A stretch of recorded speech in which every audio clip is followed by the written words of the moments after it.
ಇವತ್ತು ನಮ್ಮೂರಲ್ಲಿ ಕುರುಕ್ಷೇತ್ರ ನಾಟಕ ನಡೀತಿತ್ತು. ಇಲ್ಲಿಂದ ಪಾರ್ಟು ನೋಡಿ. ಮನೆಗೆ ಬಂದಮೇಲೆ ಮನೆ ಮನ್ಸ್ತಡೆ ಎಲ್ಲ ಕ್ಲೀನ್ ಮಾಡಿದೆ. ಆಮೇಲೆ ನಿನ್ನೆ ವಿಡಿಯೋ ಎಡಿಟ್ ಮಾಡ್ಕೊಂಡು ಮತ್ತೆ ಸಾಯಂಕಾಲ ಜಿಮ್ಗೆ ಹೋಗಿ ರೆಡಿಯಾದೆ.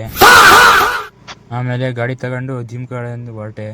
ಹೋಗ್ಬೇಕಾರೆ ನಮ್ಮೂರು ಬಸವಣ್ಣಗೆ ಒಂದು ನಮಸ್ಕಾರ ಹಾಕಿ ಸೀದಾ ಒಬ್ಬನೇ ಜಿಮ್ಗೆ ಹೋದೆ. ಹೋಗಿ ನೋಡಿದ್ರೆ ಸಾಯಂಕಾಲ ವರ್ಕೌಟ್ ಮಾಡೋರು ಲೈಟ್ ಹಾಕೊಂಡಂಗೆ ಕತ್ಲೇ ವರ್ಕೌಟ್ ಮಾಡ್ತಾಯಿದ್ರು. ಆಮೇಲೆ ನಾನು ಶೂ ಹಾಕೊಂಡು ಒಳಗೆ ಎಂಟ್ರಿ ಕೊಟ್ಟೆ. ಒಳಗೆ ಹೋಗಿ ವಾರ್ಮ್ ಅಪ್ ಮಾಡ್ತಾಯಿದ್ರೆ ಅವಣ್ಣ ನೋಡ್ರಿ ಹೆಂಗೆ ನೋಡ್ತೈತೆ ನನ್ನ. ನಾನು ಪಟಾಪಟ್ ವಾರ್ಮ್ ಅಪ್ ಮಾಡ್ಕೊಂಡು ಟ್ರೆಡ್ಮಿಲ್ ಮೇಲೆ ಓಡಿ ಶೋಲ್ಡರ್ಸ್ಗೆ ವರ್ಕೌಟ್ ಮಾಡಿದೆ. ಆಮೇಲೆ ವರ್ಕೌಟ್ ಎಲ್ಲ ಮುಗಿಸ್ಕೊಂಡು ಹೆಲ್ಮೆಟ್ ಹಾಕೊಂಡು ಚಪ್ಪಲಿ ಹಾಕೊಂಡು ಮನೆ ಕಡೆ ಕೊಟ್ಟೆ. ಆಮೇಲೆ ಮನೆಗೆ ಬಂದೆ. ರಾತ್ರಿ ಆಯಿತು. ನಾನು ಸ್ನಾನ ಮಾಡ್ಕೊಂಡು ರೆಡಿಯಾಗಿ ನಮ್ಮ ಅಜ್ಜಿ ಮನೆಗೆ ಹೋಗಿ ನೋಡಿದ್ರೆ ನಮ್ಮ ಮಾಮ, ನಮ್ಮ ಅಕ್ಕ, ನಮ್ಮ ಅತ್ತೆ ಎಲ್ಲ ಊರಿಂದ ಬಂದಿದ್ರು. ಆಮೇಲೆ ಒಂದು ದೊಡ್ಡಪ್ಪ ಅಂತೂ ನಾನು ಅಲ್ಲೇ ಊಟ ಮಾಡ್ಕೊಂಡು ನಮ್ಮೂರಲ್ಲಿ ನಾಟಕ ನಡೀತಿತ್ತು, ನಾಟಕ ನೋಡೋಣ ಅಂತ ಹೋದೆ. ಹೋಗಿ ಸ್ವಲ್ಪ ಹೊತ್ತು ನಾಟಕ ನೋಡ್ಕೊಂಡು ಮತ್ತೆ ಮನೆಗೆ ಬಂದು ಮಲಿಕೊಂಬಿಟ್ಟೆ.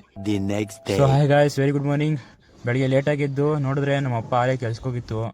ಆಮೇಲೆ ನಮ್ಮ ಅಮ್ಮನೂ ಕೆಲ್ಸಕ್ಕೆ ಹೋಯ್ತು. ಆಮೇಲೆ ನಾನು ಕರಿಯ ಇಬ್ರು ನಮ್ಮ ಅಜ್ಜಿ ಮನೆ ಕಡೆಗೆ ಹೋದೋ. ಅಲ್ಲಿ ಎಲ್ಲರನ್ನೂ ಮಾತಾಡ್ಸ್ಕೊಂಡು ಮನೆಗೆ ಬಂದ್ಬಿಟ್ಟು ಪೋಸ್ಟ್ ಆಫೀಸ್ ಹೋದೋ. ಆಮೇಲೆ ಅಲ್ಲಿ ಆಡಿ ಕಟ್ಬಿಟ್ಟು ಮತ್ತೆ ಮನೆಗೆ ಬಂದು ಮತ್ತೆ ಸೈಕಲ್ ತಗೊಂಡು ಹೋಗಿ ನಮ್ಮ ಅತ್ತೆ ಮಾವರ್ನೆಲ್ಲ ಟ್ರೈನ್ ಹತ್ಸಿ ಮತ್ತೆ ಮನೆಗೆ ಬಂದವನು ಕೂಲರ್ ಹಾಕೊಂಡು ಮಲಿಕೊಂಬಿಟ್ಟೆ. ಸೊ ಇವತ್ತಿಗೆ ಇಷ್ಟೇ ಗಾಯ್ಸ್, ನಾಳೆ ಸಿಗೋಣ ಹೊಸ ಬ್ಲಾಗಲ್ಲಿ. ಅಲ್ಲಿಗನ ಟೇಕ್ ಕೇರ್.